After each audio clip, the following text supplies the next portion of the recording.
अरे का ए हमार धनिया आज का बा हो? अब देखा सबकर धान के कटाई चालू हो गइल बा। चला हमनियों के लावल जाओ। कहो तू कहत रहल कि मंसूरी रोपले है तार धान पाक गई। हाँ पाक गइल। हसुआ उठावा चला चलल जा खेते। देखा हम जाई बोई ना, हमार तबीयत ठीक नहीं खे।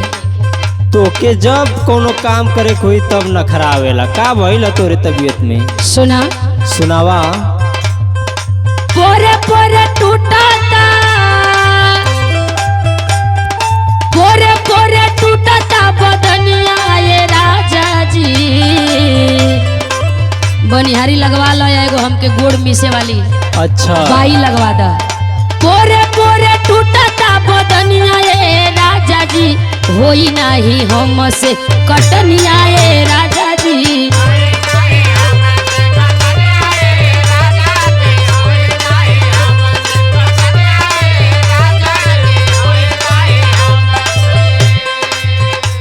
अच्छा तो कुल सुविधा तो के चाहिए। कौन सुविधा दिले हो? सुना बोला। कहवा से खैबू दानी भात या चटनिया, कहवा से खैबू दानी भात या चटनिया, करबू नहीं जदी गोरी धान के कटनिया।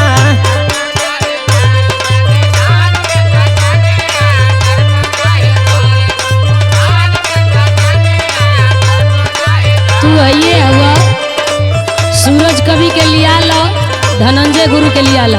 अच्छा चल ले जाके कटिया अपन कला ओही में सुबह से भैया कह दी है।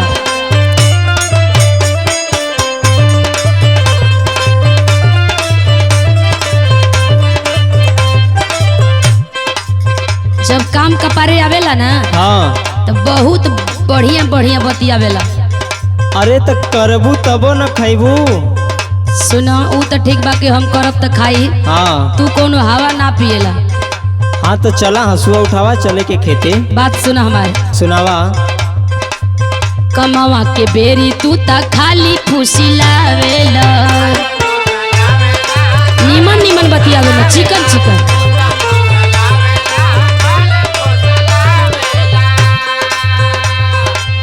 कोई के वादा तू ता कुछ ना लियावेला।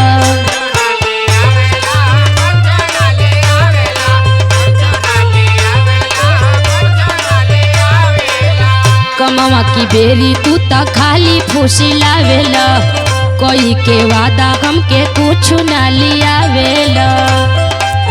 बानी सुकुआर बही कनिया ये राजा जी, बानी सुकुआर बही कनिया ये राजा जी, होई नहीं धान के कटनिया ये राजा जी।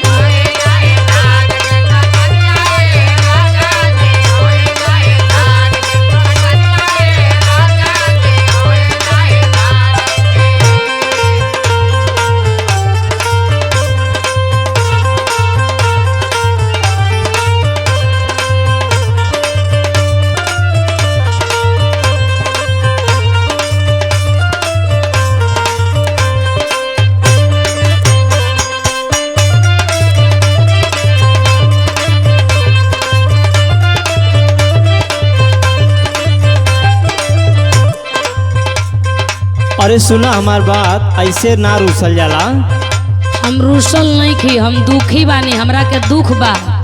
अरे तो के दुख बा कि तू कोनो बहाना ना करत हो। ना ये राजा जी, दूसरा से कटवा ला न हो, का परेशान कैले बड़ा। सुना बोला। ऐसे नहीं रूसल जाला, सुना हमार धन हो।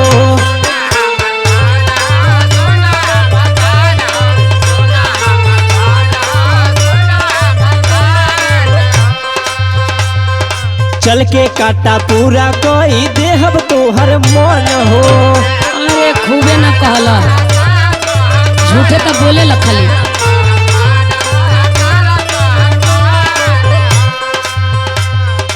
ऐसे नहीं रूसल जाला, सुना हमर धन हो। चल के काटा पूरा कोई देब तोहर मन हो। सुना बोला। सूरज मनीष के मना बतियाए रानिया, मनते न बनी। सूरज मनीष के मना बतिया करबू नहीं जदि गोरी धान के कटनिया।